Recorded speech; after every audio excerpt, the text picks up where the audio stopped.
Hello बेटा, नमस्कार। मैं सी रोशन कुमार एंड जैसा कि मैंने बोला था, आज से मैं स्टार्ट कर दूंगा आपका exercise part, right, in ratio analysis. चलिए तो स्टार्ट करते हैं। एक्सरसाइज 1A, ये फर्स्ट एक्सरसाइज ही है एंड पेज नंबर आपको 1.5 पे आपके स्टडी मटेरियल पेपर 3, राइट, पता है ना, पेपर 3 बिजनेस मैथमेटिक्स करके जो है उसमें आपको स्टडी मटेरियल के अंदर पेज नंबर 1.5 में आपको ये एक्सरसाइज मिल जाएगा। सारा का सारा एक्सरसाइज हम 1 by 1 पेपर पे करेंगे, ठीक है। आप हमारे साथ बने रहिए, ठीक है सर, करते हैं। एंड आई होप कि आपने रिवाइज कर लिया है। क्या कर लिया है? रिवाइज कर लिया है। यदि आपने रिवाइज नहीं किया है तो जाके देखिए। ऑल टुगेदर 5 वीडियोज़ अपलोड कर दिया गया है, छोटे छोटे वीडियोज़ अपलोड कर दिया गया है रेज लर्निंग इसी चैनल पे, तो जाके उसको आप देख लो फटाफट एंड उसके बाद में हम एक्सरसाइज शुरू करना है, ठीक है बेटा। आइए तो सबसे पहला क्वेश्चन नंबर 1 जो आपको दिया हुआ है उसमें कहता है कि द इन्वर्स रेशियो ऑफ 11:5। क्या पूछ रहा है आपको? इन्वर्स रेशियो आपको पूछ रहा है। इन्वर्स रेशियो ऑफ किसका? 11:15 का। तो बेटा मैंने आपको लिखवा के भी दिया था एंड बताया भी था कि इन्वर्स रेशियो क्या होता है। मान लो यदि A:B है, कहने का मतलब यदि A:B है तो इसको हम कैसे लिखते हैं? A/B लिखते हैं। तो इसका यदि हम इन्वर्स रेशियो निकालेंगे, इन्वर्स रेशियो निकालेंगे तो क्या होगा? तो इसका होगा B/A। इन्वर्स रेशियो इसका क्या हो जाएगा? B/A। कहने का मतलब ये जो है डिनोमिनेटर जो है यहाँ पे न्यूमरेटर में चला जाएगा एंड न्यूमरेटर जो है यहाँ का वो डिनोमिनेटर में आ जाएगा। कहने का मतलब मैंने लिखवा के दिया था कि इन्वर्स रेशियो किसको कहते हैं? उसको कहते हैं जिसको यदि हम प्रोडक्ट कर दिया जाए, जिसको हम मल्टीप्लाई कर दिया जाए जिस रेशियो को, तो 1 हो जाए। प्रोडक्ट ऑफ विच बिकम्स क्या? 1। सो लेट्स सी हियर, यदि हम इस दोनों को मल्टीप्लाई कर देते तो कितना हो जाता है? 1 हो जाता है। एम आई राइट? कहने का मतलब इसका इन्वर्स रेशियो ये हो सकता है। तो जाहिर सी बात है, यहाँ पे आपको जो सवाल दिया गया है वो पूछा है कि 11:15 का इन्वर्स रेशियो बताइए। तो सबसे पहले तो आप बताओ मुझे 11:15 को हम कैसे लिख सकते हैं? ऐसे लिख सकते हैं। तो यदि इसका इन्वर्स रेशियो हमको निकालना पड़ेगा तो क्या होगा? जैसे A/B का इन्वर्स रेशियो क्या हो गया था? B/A। तो B/A कहने का मतलब डिनोमिनेटर यहाँ पे न्यूमरेटर में आ जाएगा, ये यहाँ पे, एंड न्यूमरेटर डिनोमिनेटर में आ जाएगा। तो finally inverse ratio would be क्या होगा बेटा? 15:11।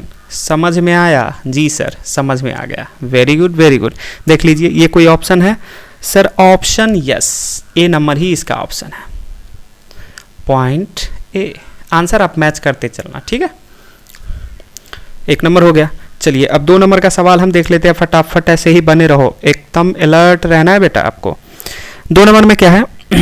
The ratio of 2 quantities is 3:4 if the antecedent is 15, the consequent is कितना?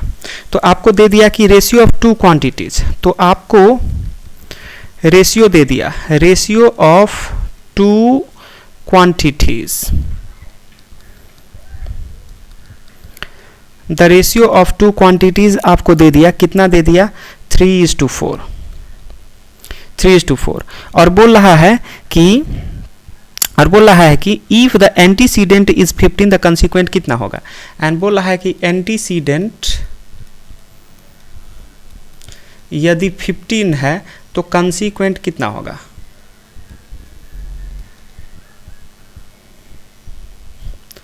राइट? तो मैंने सबसे पहला कंसेप्ट आप यदि उल्टा के देखोगे तो मैंने यही पढ़ाया था। एंटीसीडेंट किसको कहते हैं एंड कंसीक्वेंट किसको कहते हैं, आपको याद होना चाहिए। तो consequent equal to what? Is equal to what. तो बेटा मैंने बताया था कि वहाँ पे क्या था, कैंडी था, कैंडी को मम्मी ने 50-50 में डिवाइड किया था, 1:1। कहने का मतलब ये जो था न्यूमरेटर वाला पार्ट, इसको हम एंटीसीडेंट कहते थे, एंड इसको बेटा हम क्या कहते थे, कंसीक्वेंट कहते थे। कहने का मतलब यदि इसी को मैं लिख दूं 1/1, तो न्यूमरेटर वाला पार्ट एंटीसीडेंट, डिनोमिनेटर वाला पार्ट कंसीक्वेंट। तो आपको दिया हुआ है कि रेशियो ऑफ टू क्वांटिटीज कितना है, 3:4। तो इसको 3:4, इसको हम कैसे लिख सकते हैं, 3/4 लिख सकते हैं। एंड इसका रेशियोज क्या है, इसका रेशियोज ओ नंबर है जिसमें एंटीसीडेंट 15 है, बेटा ध्यान देना, एंटीसीडेंट 15 है, तो कंसीक्वेंट कितना होगा। तो फिलहाल मान लो कंसीक्वेंट नथिंग है, तो यहाँ पे से x हम मान लेते हैं, क्या x।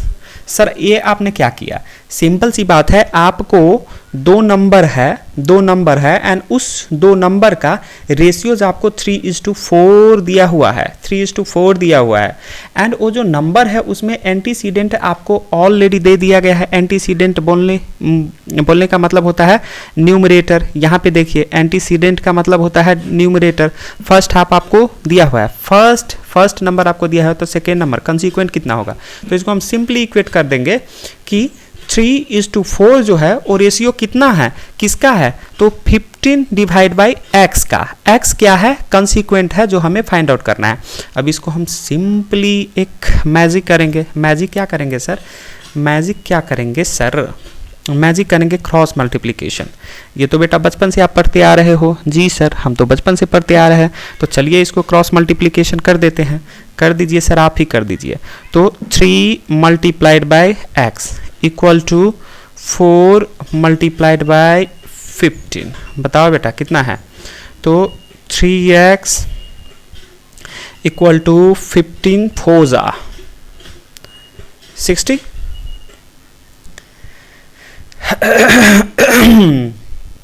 60 right sir.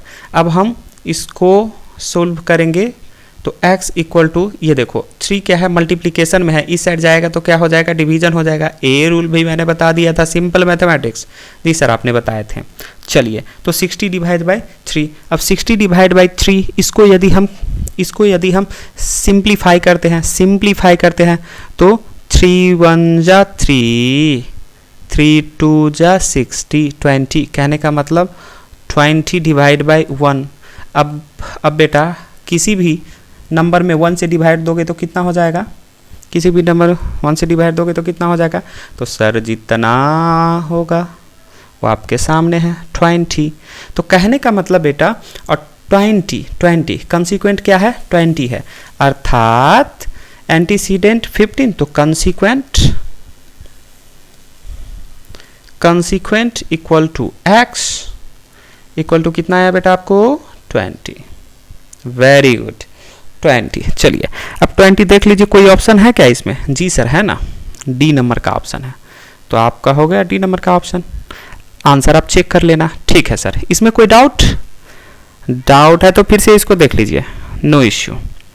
चलिए तीसरा सवाल हमारे पास क्या है सर, सवाल तीसरा सवाल है, the ratio of the quantities is 5:7। तो आपको दिया है कि ratio of a quantity, ratio of, question number मैं 3 देख रहा हूं बेटा, 1.5 पेज आपको लिख के दिया था, वहां पे आप उल्टाइए अपने बुक में एंड देखिए।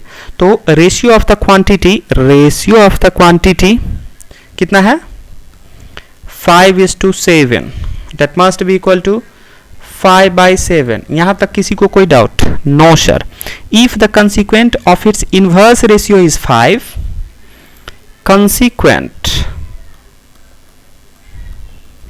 consequent of inverse ratio कितना है, consequent of inverse ratio is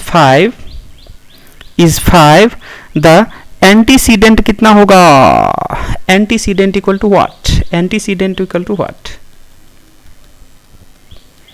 antecedent equal to what.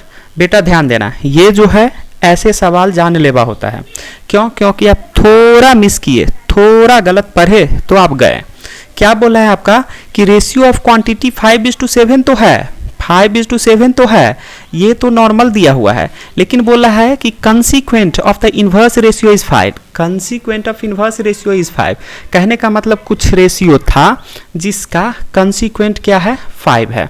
अब बताओ यार, अब बताओ यार, हम मम्मी के एग्जाम्पल में ही चलते हैं। ये राइट 1:n, मम्मा ने क्या किया था, मम्मा ने सर जी चॉकलेट बांटे थे चुन्नू मुन्नू में 1:2। तो इसको हम क्या बोले थे, एंटीसीडेंट, एंड इसको हम बोले थे बेटा कंसीक्वेंट, है ना, एंटीसीडेंट एंड कंसीक्वेंट। तो आपको दिया है कि consequent of inverse ratio, कंसीक्वेंट of ये वाला तो है, ये वाला दिया है given, consequent is given, however this is for which ratio, this is for which ratio, so this is for inverse ratio। आपको consequent दिया हुआ है लेकिन इन्वर्स रेशियो का दिया हुआ है। एंड आपको जैसे मैंने बताया था कि इन्वर्स रेशियो यदि a बाई बी कहीं पे लिखा हुआ है तो इसका यदि हम इन्वर्स निकालेंगे, यदि हम इन्वर्स निकालेंगे तो क्या हो जाएगा बेटा, b बाई ए हो जाएगा। इतना तक किसी को प्रॉब्लम है? नहीं है, नहीं है सर जी, ठीक है। तो यदि ये रेशियोज का, यदि यहाँ पे यदि ये नॉर्मल रेशियो का यदि ये एंटीसीडेंट है एंड ये यदि कंसीक्वेंट है तो इसके रिवर्स में क्या हो जाता है कि ये बन जाता है, जो कंसीक्वेंट था वो बन जाता है एंटीसीडेंट, एंड जो एंटीसीडेंट था वो बन जाता है क्या बेटा, कंसीक्वेंट। अर्थात सर आप कहना क्या चाहते हो, कहना मैं ये चाहता हूँ बेटा जी कि ये जो कंसीक्वेंट है वो है इन्वर्स रेशियो का। कहने का मतलब ये है, मान लीजिए b बाई ए यदि इन्वर्स रेशियो है तो कंसीक्वेंट आपका इसका दिया हुआ है, मतलब क्या, मतलब सर जी ए वाला पार्ट दिया हुआ है। तो यदि हम इसको चेंज कर देते हैं नॉर्मल रेशियो में, यदि हम नॉर्मल रेशियो देखेंगे तो ये कंसीक्वेंट नहीं, एक्चुअली ये एंटीसीडेंट है बच्चा, एक्चुअली ये एंटीसीडेंट है। सर थोड़ा कन्फ्यूजन हो रहा है, कन्फ्यूजन की कोई बात नहीं है। जैसा कि मैंने 2 नंबर का सवाल देखा था वैसा ही ये भी सवाल है। वहाँ पे हमने सीधा साधा था कि कोई नंबर है एंड उसका रेशियो दिया हुआ था। यहाँ है कि रेशियो तो है और रेशियो का एक्चुअल नंबर नहीं दिया हुआ है। क्या दिया हुआ है, और उसका कंसीक्वेंट, इन्वर्स रेशियो का कंसीक्वेंट दिया हुआ है। वहाँ पे था simple ratio, straight forward ratio का दिया हुआ था, लेकिन यहाँ पे इन्वर्स रेशियो का था। तो कहने का मतलब जो इन्वर्स रेशियो में कंसीक्वेंट होगा, जो इन्वर्स रेशियो में कंसीक्वेंट होगा, ये इन्वर्स रेशियो किसका, a बाई बी का इन्वर्स रेशियो b बाई ए। तो ये जो कंसीक्वेंट है a वो एक्चुअली स्ट्रेट फॉरवर्ड, यदि ये ओरिजिनल रेशियोज का क्या होगा, एंटीसीडेंट होगा। तो बेटा मैं बताऊं, बताइए सर, यदि इसको मैं नॉर्मली लिखूं तो कंसीक्वेंट नॉर्मल लिखूं तो कहने का मतलब ये कंसीक्वेंट ऑफ द इन्वर्स रेशियो है, तो यहाँ पे हम एंटीसीडेंट इसको लिख सकते हैं। x क्या है, फाइंड आउट करने वाला है। अब इसको हम यदि इक्वेट करेंगे तो कितना होगा वो हम फाइंड आउट कर लेते हैं। ठीक है बेटा, चलिए आइए अब हम इक्वेट कर देते हैं। तो आपको दिया हुआ है 5/7 इक्वल टू, एक्चुअली बेटा 5/7, सॉरी 5/7 नहीं, 5/x। क्यों, ये कंसीक्वेंट किसका था, इन्वर्स का था। तो एक्चुअली इन्वर्स को हम एक्चुअल में कन्वर्ट करेंगे तो कितना होगा एक्चुअल में, तो इसका कंसीक्वेंट इसका एंटीसीडेंट हो जाएगा। अब इसको हम वही फंडा तो वही है, cross multiplication, 5 multiplied by x and 7 multiplied by 5x equal to 7 multiplied by 5 divide by कितना होगा बेटा 5, 5 से 5 गियो, तो बच गियो कितना 7 है क्या कोई ऑप्शन, हाँ जी बेटा सी है ना बेटा, ये कंफ्यूज करने के लिए ऐसे ही पूछते हैं, एंड पूछना भी चाहिए क्योंकि आपका अंडरस्टैंडिंग तो क्लियर होना ही पड़ेगा ना, है ना जी सर, होना पड़ेगा। चलिए, तो सी आपका आंसर हो गया। फटाफट हम देखते हैं अगला सवाल। आइए पेज 1.6 में चलिए, सवाल नंबर आपका हो गया 4।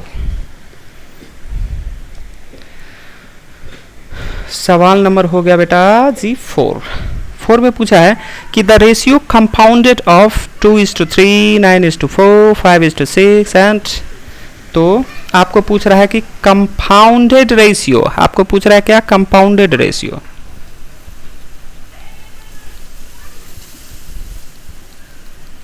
कंपाउंडेड रेशियो किसका, तो 2:3,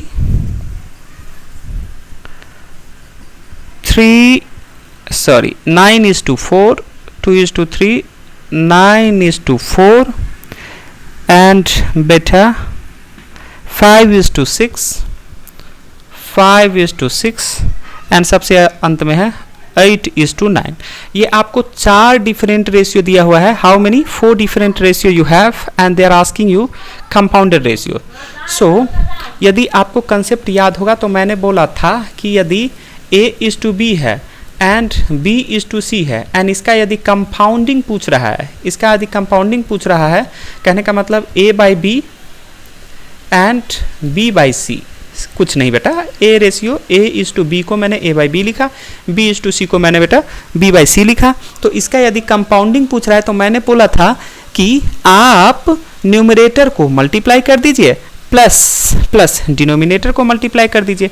कहने का मतलब A multiplied by B and बेटा B मल्टीप्लाइड बाई C। यहाँ तक किसी को कोई दर्द है? नहीं है सर जी, समझ गए। A मल्टीप्लाइड बाई B बेटा, A multiplied by B and B multiplied by C। बताओ बबुआ, किसी को दर्द है? नहीं है सर जी। ऐसे ही हम यहाँ भी करेंगे। कहने का मतलब 2:3 को हम लिख सकते हैं 2/3, 9:4, 9/4, 5:6, 5/6 एंड बेटा 8:9, 8/9। Am I right? Right sir. And then simply you just multiplied क्या, numerator 2 multiplied by 9 multiplied by 5 multiplied by 8 divide by बेटा जी क्या होगा, 3 multiplied by 4 multiplied by 6 multiplied by 9। That's all। Sir अब इसको क्या करेंगे, इसको बेटा जी आप सिंप्लीफाई कर दीजिए। कैसे करेंगे मैं बताता हूँ आपको। 2 9 5 8 डिवाइड बाय 3 4 6 एंड बेटा जी 9। अच्छा, इसको यदि हमको सिंप्लीफाई करना है तो देख लीजिए, ऊपर नीचे जो सेम नंबर है उसको तो हम काट ही सकते हैं। सो ये 9 से गियो ये 9। ओके सर, अब ये देखो 2 1 जा 2, 2 2 जा कितना हुआ बेटा 4। ठीक है, अब फिर इस 2 से हम 8 को काट देंगे। 2 1 जा 2, 2 4 जा 8। एम आई राइट? Right sir. अब हम किसको काट सकते हैं, 2 2 जा 4 एंड 2 3 जा 6। यहाँ तक किसी को कोई दर्द नहीं है सर, कोई दर्द नहीं। चलिए अब इसको ग्रॉस अप कर लेते हैं। ठीक है बेटा? हाँ जी सर जी। तो यहाँ पे बचा क्या, ये तो चला गया, ये चला गया, बचा 5। तो लिखो 5 मल्टीप्लाइड बाय, यहाँ पे क्या बचा 8, छोटा होके 2 हो गया है। नीचे बताइए सर जी 3 बचा है। Very good. एंड और बताइए सर एक और 3 बचा है। ओके, सो 5 2 जा 10 डिवाइड बाई 3 3 जा 9। 10/9 हम इसको कैसे लिख सकते हैं, 10:9। देख लीजिए बेटा, ऑप्शन कोई है 4 में? ऑप्शन नहीं है।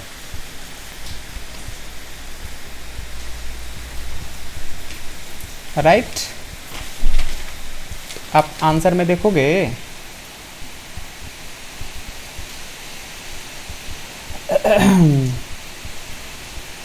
कहाँ पे गलती हो गया।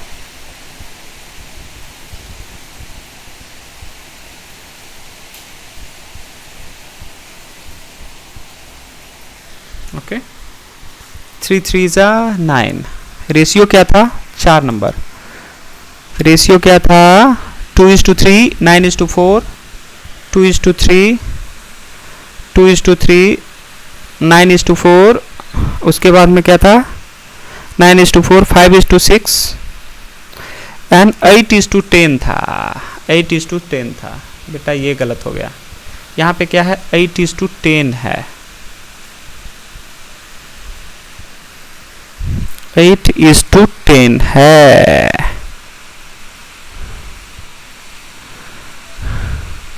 चलिए 8:2 यहाँ पे 10 था एक्चुअली।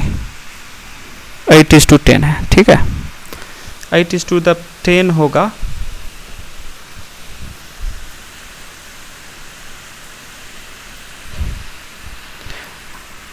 चलिए ऐसे तो यदि 8:9 किया तो ये सॉल्यूशन आएगा, लेकिन मैंने क्वेश्चन थोड़ा गलत लिख दिया था, इसलिए मैं इसको यहाँ पे करके आपको बता देता हूँ। कौन